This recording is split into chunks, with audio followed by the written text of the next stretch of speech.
मेरे YouTube channel five गुरु GK पे आपका हार्दिक स्वागत है। आज हम देखेंगे कि ग्रेविटेशनल एक्सेलरेशन कैसे जनरेट होता है। इसको ग्रेविटी भी बोलते हैं।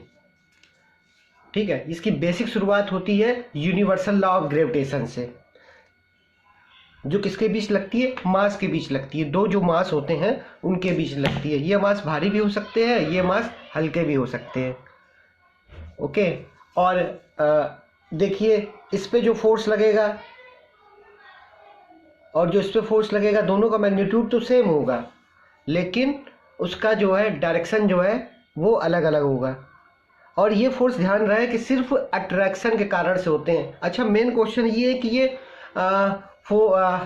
ये जो फोर्स है, फोर्स ऑफ ग्रेविटेशन पैदा कैसे होता है? तो इसका बेसिक ये है कि इनके बीच में ग्रेविटेशनल फील्ड पैदा होता है। और ग्रेविटेशनल फील्ड किस लिए होता है? मास के कारण। यानी दो मास के कारण जो फोर्स पैदा होता है वो ग्रेविटेशनल फोर्स होता है।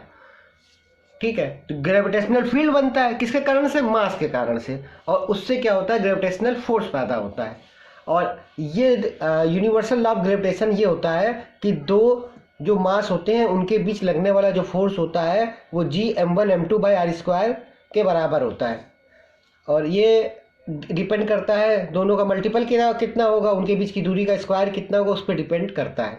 ठीक है, यहाँ पे m2 m1 का मतलब ये है m2 पे कितना फोर्स लग रहा है m1 के कारण, और m2 और m1 m2 का मतलब ये है कि कितना फोर्स लग रहा है m1 पे m2 के कारण। दोनों पे सेम रहता है, डायरेक्शन अलग अलग होता है। एक बात ध्यान देने वाली है कि ग्रेविटेशनल फोर्स हमेशा अट्रैक्शन फोर्स होता है, रिपल्सन फोर्स नहीं होता है, जिस तरह से चार्जेस के बीच लगता है।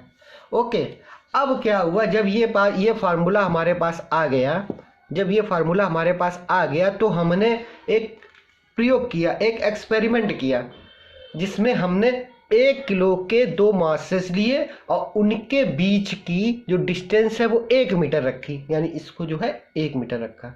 ठीक है, उससे बहुत सारा एक्सपेरिमेंट किया। तो हमने देखा मतलब जो वैज्ञानिक थे, जो साइंटिस्ट थे, उन्होंने ये देखा कि ये फोर्स तो यार इतना आ रहा है, Fg के बराबर आ रहा है, क्योंकि यहाँ पे जब हम रखेंगे 1 × 1/1 तो ये आपका g आएगा। तो देखा ये 6.67 × 10⁻11 और ये SI यूनिट है, जो कि है न्यूटन मीटर स्क्वायर पर kg स्क्वायर आ रहा है। तो इस तरह से हमने जो है बहुत सारा एक्सपेरिमेंट करके g को फाइंड आउट कर लिया। ठीक है, अब हम अपने आते हैं मेन टॉपिक पे। और जो मेन टॉपिक है हमारा कि ग्रेविटी कैसे प्रोड्यूस होती है। देखिए, ये आपकी अर्थ है और ये मान लीजिए कि कोई ऑब्जेक्ट है या हम है। ठीक है, और अर्थ का किसी भी ऑब्जेक्ट का जो सारा मास होता है वो उसके कहाँ पे काम करता है? सेंटर ऑफ मास पे काम करता है। और अर्थ का सेंटर ऑफ मास कहाँ पे होता है? उसके बिल्कुल बीचों बीच होता है। और ये अर्थ की रेडियस होती है। उस समय तक जब ये खोज हुई जी की,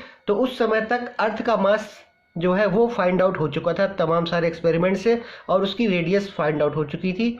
और जो मास फाइंड आउट हुआ था वो था 6 × 10⁻24 kg, और जो रेडियस थी वो 6.4 × 10⁻6 मीटर थी।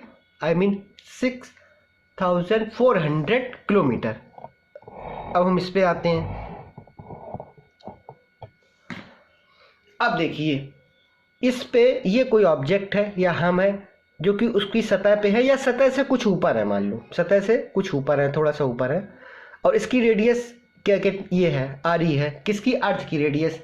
तो जो इस पे होगा, हम पे हो गया, हम पे कितनी ग्रेविटी लगेगी? तो ये देखिए, ये मास हो गया ऑब्जेक्ट का, ये अर्थ का मास हो गया, इक्वल टू Gm। वही फार्मूला हमने लगाया।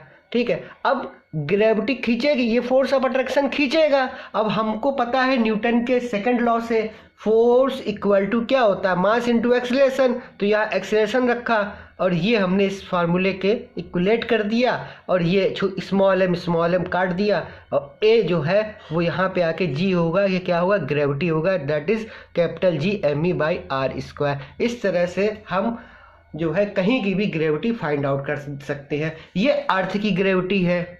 ठीक है, मून की या किसी प्लैनेट की फाइंड आउट करना हो तो ये G तो यूनिवर्स में सब जगह कांस्टेंट रहता है, और इसकी वैल्यू इतनी होती है 6.67 × 10⁻11। और ये मास हो गया, वहाँ का मास हो गया, वहाँ का रेडियस हो गया। ठीक है, और जैसे कि अर्थ पे जी की वैल्यू कितनी होती है, 9.8 होती है अप्रॉक्सीमेट, और मून पे कितनी होती है, मून पे g/6 होती है। मेरे चैनल को सब्सक्राइब करें ताकि आपको बेसिक फिजिक्स इसी तरह से मिलती रहे। धन्यवाद।